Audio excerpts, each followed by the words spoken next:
রোশনাই ধারাবাহিকের আজকের পর্বে আপনারা দেখতে পারবেন যে রোশনাইয়ের কাছ থেকে আঘাত পেয়ে মোটরসাইকেল নিয়ে বেরিয়ে আসে রাজেশ। রোশনাইয়ের কথা ভাবছে আর গাড়ির স্পিড বাড়িয়ে চলছে রাজেশ। একটা সময় হঠাৎ করে মাইক্রোবাসের সাথে অ্যাক্সিডেন্ট করে বসে রাজেশ। রাস্তায় রক্তাক্ত হয়ে পড়ে থাকে রাজেশ। মাথা দিয়ে প্রচণ্ড রক্ত বের হতে থাকে। অনেক লোকজন সেখানে জড়ো হয়ে যায়।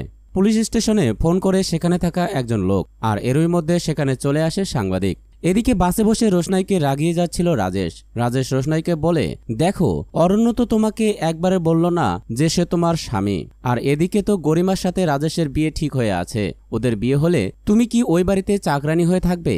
তখন রোশনাই রাজেশকে বলে, এবার আপনি চুপ করুন, না হলে জোরে চিৎকার করে মানুষ জড়ো করব। চুপ হয়ে যায় রাজেশ। রোশনাই মনে মনে অনেক কষ্ট পায় আর বলে, অরণ্যবাবু আপনি হয়তো অনেক কষ্ট পাচ্ছেন, কিন্তু আমার করার কিছুই ছিল না, আমাকে আপনি ভুল বুঝবেন না।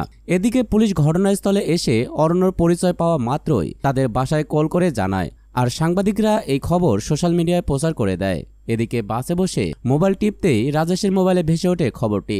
তখনই রোশনাই জানতে পারে অরণ্যের অ্যাক্সিডেন্টের কথা। অরণ্যের অ্যাক্সিডেন্টের কথা জানতে পেরে কান্নায় ভেঙে পড়ে রোশনাই। তো দর্শক, রোশনাই ধারাবাহিকের আজকের পর্ব এ পর্যন্তই। পরবর্তী আপডেট পেতে আমাদের চ্যানেলটি অবশ্যই সাবস্ক্রাইব করে রাখবেন।